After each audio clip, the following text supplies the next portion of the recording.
าสว่างคาเฟ่เลยสบัดพายกินแต่เศร้าเถอะดิบุกอ่างเด้สบายดีเด้อพี่น้อง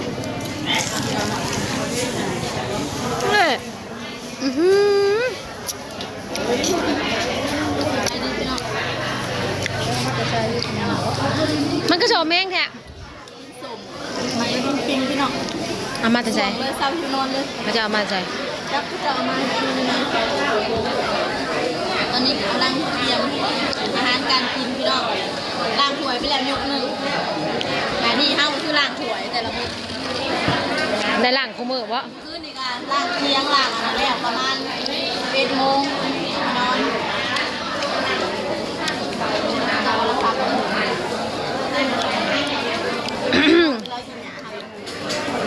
เขาเศร้าบ่กินบ่นะหัวอีพ่อผูก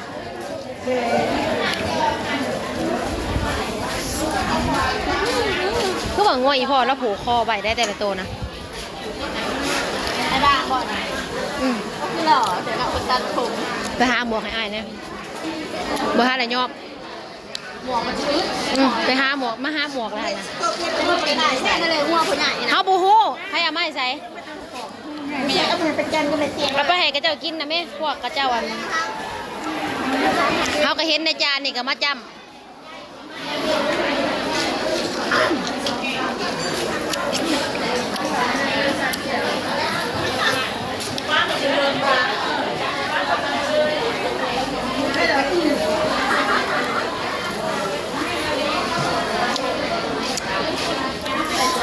ย่างเมื่อเอาหาหมวกให้อ้ายหน่อยไว้มันเป็นอันเกลือบทัลยอมหายเป็นสีขาว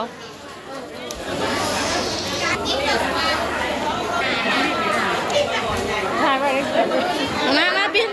สีขาวไปเบิ่งเพิ่นวะฮะถ่ายคลิปจ้าคนงาม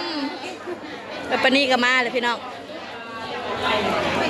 มื้อนี้ก็สิมาแบบคนกันในบ้านก็ครบหน้าครบตาแต่ละเฮือนมาเบิดเนาะ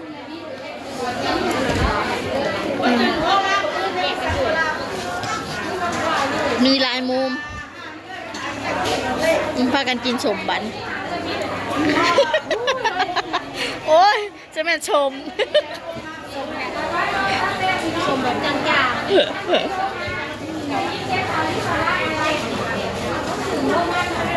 อาหารหลัก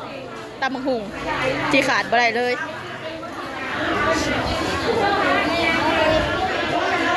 เจ้าก็สิซื้อแบบเครื่องมากินทานพี่น้องเอาเข่าเอาปัจจัยเครื่องใส่ประเด็กแป้งนัวเอาเลยโลดเลยให้โลดใครอยากก็กินโลดใครอยากส่วงก็เอาเลยปลาแม่ข่าส่งน้ำหอมเด้หอมมากชาเย็นพี่น้องชาเย็นหอมน่ากินมากเลยใช่ซีมก่อนเด้อซีมเลยไม่ย่อยจังบุยดังบอกว่าแบบหอมมันไม่ใช่แมลงวันเด้อดำๆน่ะกินด้วยเดี๋ยวขับไปดูเองโอเคคนสวยเพลงชีวิตเขาไปเบิ่งคนสวยทรงไอ้ซาเด็กซาน้ำแม่ขาได้ดิเสียใจมีแมลงวันด้วยนะไม่เอาเขาก็มาเป็นซ้ำพี่น้องบุโซนล่างถั่วอยู่เมาก็ไปล่างอยู่ตั้งเตียงอยู่คลองเลยบ้านน้องเมื่อยย่อมเขาเดือน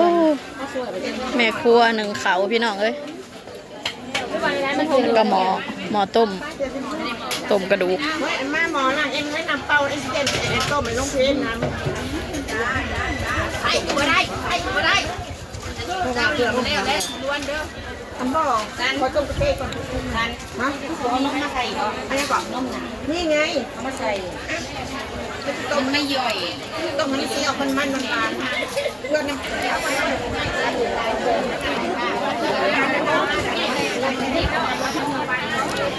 ลาบแมงวัน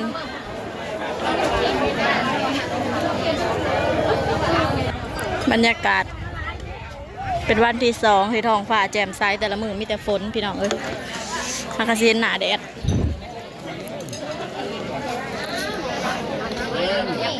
ห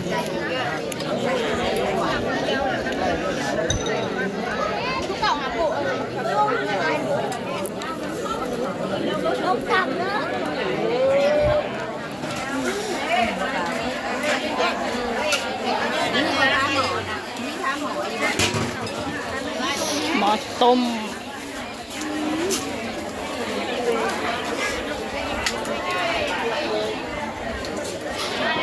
เอาใหม่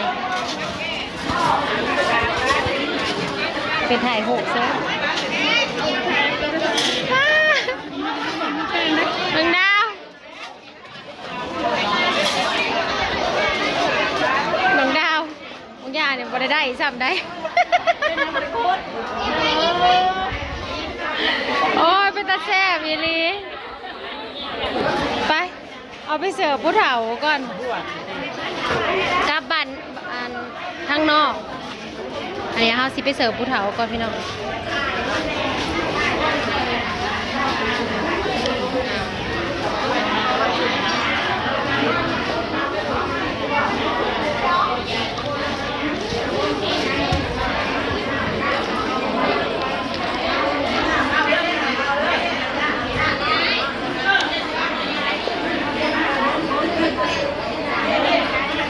ป้าเฉพาะบ่ยอมลูกไปเอาเองมีผู้เสิร์ฟ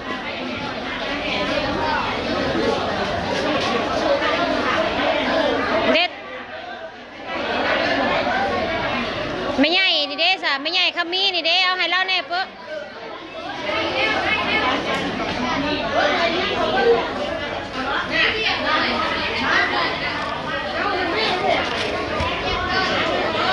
เรือบ่มันเรือบ่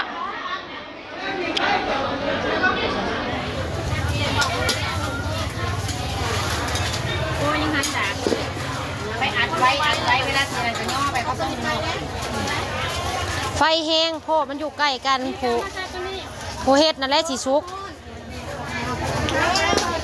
เอาจาก3 อันนี่นะสะเอามาส่ง นี่ห้อนนี่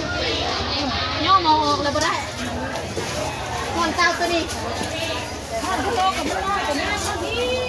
ได้บอกเต้าตัวนั้นเต้าตัวนี้นะอ๋อจังเลยเอาย่อขึ้นนี่นะตัวนี้บ้าตัวนี้เอาใหญ่นะไปได้หมูนี่ไปได้หมูมันนี่เหรอนี่มันน่ะเอาไปใส่ นั่งลงนั่งลง นอนยับไปซะเอาแบบผมจะทำอย่างเดาเนาะอันนี้เดาเขาเคยเป็นราคาเลยเนาะเป็นวางกับว่า พอดีแล้วงานขี่พาเขาพอดี ขอเงินน้ำกระทะเนาะ